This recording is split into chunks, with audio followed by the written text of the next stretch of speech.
तो हमने common name of aldehyde आप लोग को बता दिया।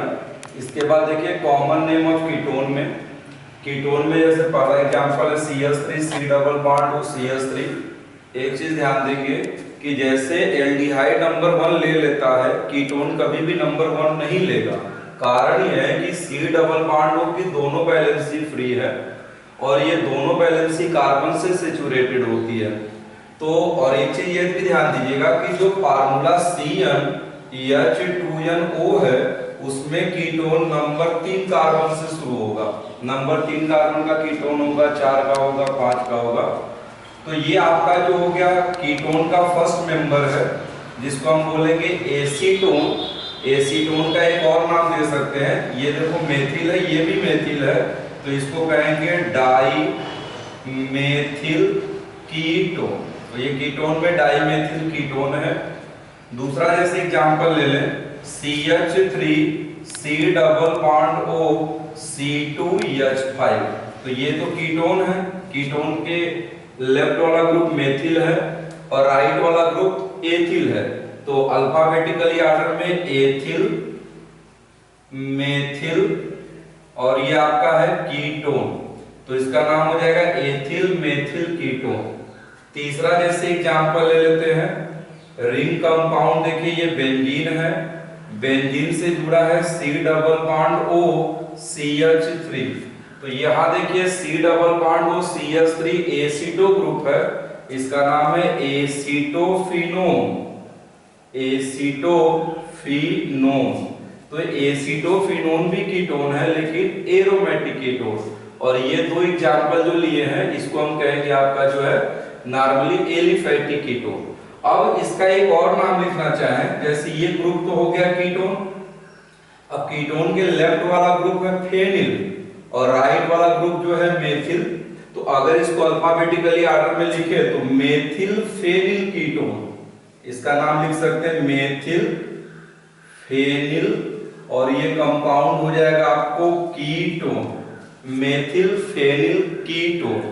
चौथा जैसे ले लें एग्जांपल में रिंग कंपाउंड बेंजीन है, बीच में कीटोन ग्रुप जुड़ा है, बाकी फिर से आपको रिंग कंपाउंड बेंजीन। तो अगर इसका हम नाम लिखें तो चूंकि दो फेनिल ग्रुप है तो इसको कहेंगे बाइफेनिल कीटोन, बाइफेनिल कीटोन। तो इसका बहुत ज्यादा यूज होता है जो भी कपलिंग रिएक्शन होते हैं, बाइफेनिल कीटोन और एसीटोफिनोन। एसीटोफिनोन पे आप एक चीज क्लियर कर लोगे, एसीटोफिनोन जो है वो एरोमेटिक में बेंजीन का फ्रीडल क्राफ्ट रिएक्शन है और फ्रीडल क्राफ्ट में दो होते हैं एल काइलेशन और ए साइलेशन। तो ये एसीटल ग्रुप इसमें जुड़ा है इसलिए ये फ्रीडल क्राफ्ट ए साइलेशन रिएक्शन है। जब हम आप लोगों को इलेक्ट्रोफिलिक सब्स्टिट्यूशन रिएक्शन पढ़ाएंगे तो इलेक्ट्रोफिलिक सब्स्टिट्यूशन रिएक्शन में 5 तरह के रिएक्शन होते हैं, हैलोजिनेशन, सल्फोनेशन, नाइट्रेशन।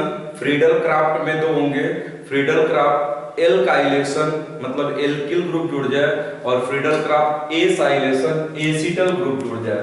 तो ये जो दो एग्जांपल है ये आपके एलिफैटिक कीटोन है और ये दोनों के दोनों एरोमेटिक कीटोन है, इसको आप नोट कर लीजिए। देखिए कॉमन नेम में एक चीज और सबसे ज्यादा यूज होता है अल्फा बीटा गामा पोजीशन। तो अल्फा बीटा गामा पोजीशन क्या है उसको भी आप कॉमन नेम में क्लियर कर लीजिएगा।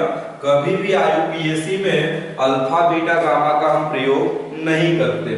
जैसे सपोज ये कंपाउंड है CH3 CH3 CH2 CHO।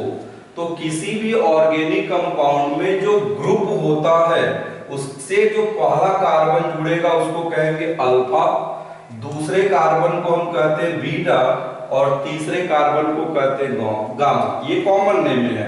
कोई भी अगर ग्रुप है तो ग्रुप से जो पहला कार्बन है उसको कहेंगे अल्फा, दूसरे को कहेंगे बीटा और तीसरे को कहेंगे गामा। तो बीटा जो है उससे साइड चेंज जुड़ा है मेथिल, तो कॉमन नेम में क्या हो गया बीटा मेथिल।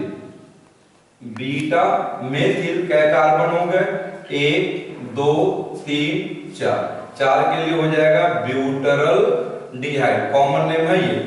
ब्यूटरलडिहाइड, तो इसका नाम हो गया बीटा मेथिल ब्यूटरलडिहाइड। अगर ये साइड चेन अल्फा पे जुड़ता तो अल्फा मेथिल, अगर ये गामा पे जुड़ता तो ये आपका हो जाएगा गामा मेथिल, जुड़ा है बीटा पे तो बीटा मेथिल ब्यूटरलडिहाइड। ये तो एल्डिहाइड के लिए हो गया। कीटोन के लिए जरा देखिए, CH3 C double bond O CH3, normally इसको कहेंगे this is the first member of ketone. First member of ketone में ये एसीटोन है और एलिफैटिक है। अब ये पूरा ग्रुप हो गया, तो ग्रुप का पहला कार्बन अल्फा, तो लेफ्ट वाला अल्फा है तो राइट वाला भी अल्फा होगा। क्योंकि दोनों की पोजीशन बदलने के लिए एक को अल्फा डैश ले सकते हैं, तो इसका नाम लिखेंगे अल्फा अल्फा डैश डाइमेथिल, दो मेथिल हो गया, डाइमेथिल कीटोन। तो ये आपने क्लियर कर दिया कि जो कॉमन नेम सिस्टम होता है, कॉमन नेम सिस्टम में अल्फा बीटा गामा का हम प्रयोग कब करेंगे, और ये केवल कॉमन नेम सिस्टम में ही होगा कि कोई भी ग्रुप है तो ग्रुप का पहला कार्बन अल्फा इंडिकेट करेगा, दूसरा कार्बन बीटा और तीसरा कार्बन जो है गामा। तो ये हमने बता दिया आप लोग को कॉमन नेम। अब चलते हैं IUPAC पे। एल्डिहाइड और कीटोन का जो है IUPAC सिस्टम चलते हैं। IUPAC शॉर्टकट में इसको कहते हैं IUPAC सिस्टम। पहले हम चलेंगे एल्डिहाइड पे। तो आप लोग को क्लियर होना चाहिए कि जो IUPAC होता है उसमें हमेशा हम जोड़ते हैं सफिक्स।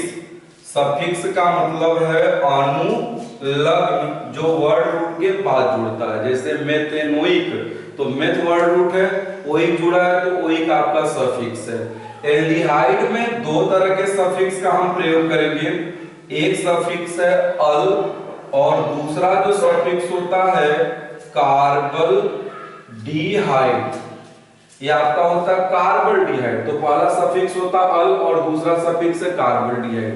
अल का प्रयोग कब करेंगे, जब एल्डिहाइड में जो चेन है, अगर चेन में CHO को काउंट करेंगे तो उसके लिए अल का प्रयोग करेंगे, और चेन के बाहर अगर CHO होगा तो उसके लिए हम क्या जोड़ेंगे, कार्बल डिहाइड। जैसे देखिए एग्जांपल, इस पे एग्जांपल में जैसे हो गया CH3 CH2 CHO, नंबरिंग करिए, एक कार्बन, दो कार्बन, तीन कार्बन। अब देख रहे हैं कि चेन में CHO है तो इसके लिए हम जोड़ेंगे अल, तो तीन कार्बन है तो तीन के लिए हो गया प्रो, सब सिंगल बॉन्डेड है एन, और आपका जुड़ जाएगा अल, तो इसका नाम हो जाएगा प्रोपेनल। चूंकि ऑलरेडी 1 पे है, 1 को पोजीशन दे या ना दे उसमें कोई फर्क नहीं पड़ता, या तो प्रोपेन 1 अल भी लिख सकते हैं, इसको हम OR ऐसे भी लिख सकते हैं, प्रोपेन ये है 1 अल, ठीक है। अब देखिए इसके नॉमेनक्लेचर में ये डैश उसका जो है तरीका आपके ऊपर है, यूज करिए ना यूज करिए कोई विशेष मायने नहीं रखता। तो प्रोपेनल हो गया। दूसरा जैसे हम एग्जांपल ले लेते हैं CH3 CH2 CH3 CH2 CHO। इसमें भी देख रहे हैं कि एल्डिहाइड है, तो सबसे पहला काम लंबी श्रृंखला चुनेंगे, एक कार्बन, दो, तीन, नीचे आएंगे तो 4 ही कार्बन होगा। अब सीधे में चलिए 1 2 3 4 ये 5। अब यहां देख रहे हैं कि सीधी श्रृंखला के अतिरिक्त एक साइड है, और साइड कै नंबर पे जुड़ा है 3, तो 3 नाम क्या हो गया, मेथिल, 3 मेथिल, 5 कार्बन है तो 5 के लिए हो गया पेंट, सिंगल के लिए हो गया एन, और हमने बताया कि अगर CHO चेन में है तो उसके लिए क्या लगा देंगे, अल लगा देंगे, तो इसका नाम हो जाएगा 3 मेथिल पेंटेनल, ठीक है। तीसरा जैसे हम एग्जांपल लेते हैं CH3 CHBr, यहां हो गया आपको CH2 CHO। अब देख रहे हैं कि ये जो कार्बनिक श्रृंखला है, जो कंपाउंड है, इसमें दो क्रियात्मक समूह है, एक क्रियात्मक समूह CHO है और दूसरा क्रियात्मक समूह Br। तो इसके लिए एक वरीयता टेबल बनाया गया है। वरीयता टेबल में जो ऊपर पड़ेगा उसको कहेंगे मोस्ट आपको फंक्शनल ग्रुप, और वरीयता क्रम में जो नीचे पड़ेगा उसको कहेंगे लिस्ट फंक्शनल ग्रुप। तो जो भी लिस्ट फंक्शनल ग्रुप होंगे उसके लिए हमेशा प्रेफिक्स जोड़ेंगे। तो हमेशा CHO ऊपर आएगा, 1 2 3 4, इसका नाम हो जाएगा 3 ब्रोमो 4 कार्बन है तो ब्यूट, सिंगल के लिए N, CHO चेन में है इसलिए हम क्या लगा देंगे अल, तो 3 ब्रोमो ब्यूटेनल। चौथा जैसे एग्जांपल है इस पे CH3, यहां आपका हो गया CH, यहाँ 2 कर दीजिए, यहाँ हो गया Br, यह हो गया आपका जो हो गया CH हो गया 3, CH2 CHO। तो सबसे पहला काम लंबी श्रृंखला 1 2 3, नीचे जाएंगे तो 4, स्ट्रेट जाएंगे तो भी 4।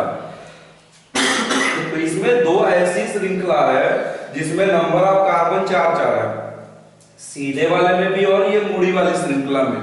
तो जब नॉमेनक्लेचर करता है IUPAC कहता है कि 2 श्रृंखलाओं में अगर कार्बन की संख्या सेम है तो हमेशा सीधी वाली श्रृंखला को ही मुख्य श्रृंखला लेना है आप लोग को। तो सीधी वाली श्रृंखला ले लिए। अब साइड गैप पर है 3 पर मेथिल और 4 पर है ब्रोमीन, क्योंकि ये लिस्ट फंक्शनल ग्रुप है तो प्रीफिक्स हो जाएगा ब्रोमो। अब अल्फाबेटिकली आर्डर में बी पहले आएगा तो 4 ब्रोमो 3 मेथिल, कार्बन कितने हैं 4 के लिए ब्यूट, सिंगल के लिए N और CHO नंबर में आया इसलिए इसके लिए लगा देंगे। तो फटाफट इसको आप लोग नोट कर लीजिए या स्क्रीनशॉट ले लीजिए आपका।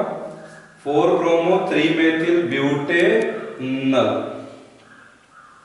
हर वीडियो को आप लोग जो है हर लेक्चर को बारीकी से पढ़िए, चैनल को अधिक से अधिक सब्सक्राइब कीजिए कि जो नया वीडियो आपको बनाया जाए वो तुरंत आपको जो है मैसेज के द्वारा मिल जाए। तो ये हमने बता दिया अल का प्रयोग कब करेंगे। अब इसमें देखिए ये आपको कार्बन डिहाइड का हम प्रयोग कब करेंगे। अब कार्बन डिहाइड पे भी एग्जांपल देख लेते हैं। अब देखो जरा कार्बन डिहाइड पे क्या है, जैसे ये सपोज मान लीजिए आपको एक रिंग है साइक्लिक और इससे जुड़ा है CHO, ये साइक्लो रिंग है और इसके लिए जुड़ा है CHO। तो अगर इसको हम नाम देते हैं नंबरिंग करें तो 1 2 3।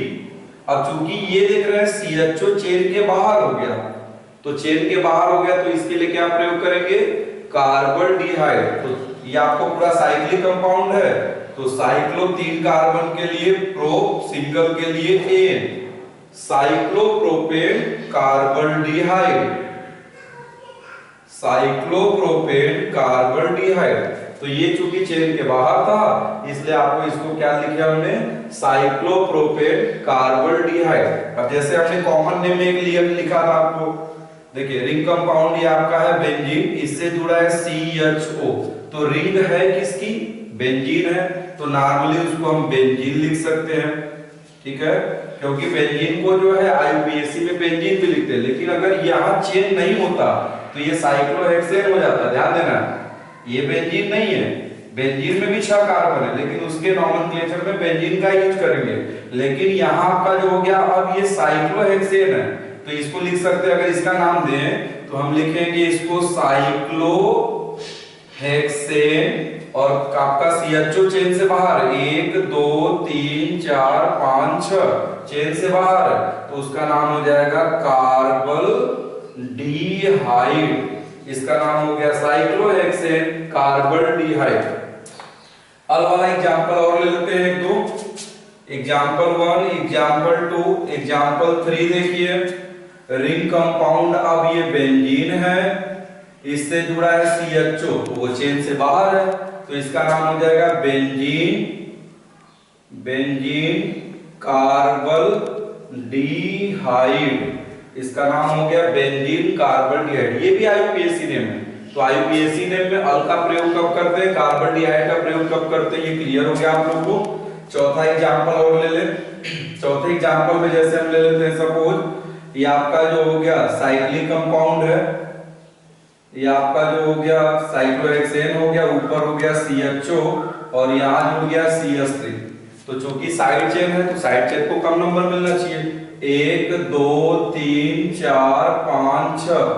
अब 3 पर मेथिल हो गया, देख लो 3 मेथिल साइक्लो, ठीक है, साइक्लो 6 कार्बन है तो है सिंगल के लिए N, और CHO चेन से बाहर है तो कार्बन डी, ये आप लोग नोट कर लो इसको।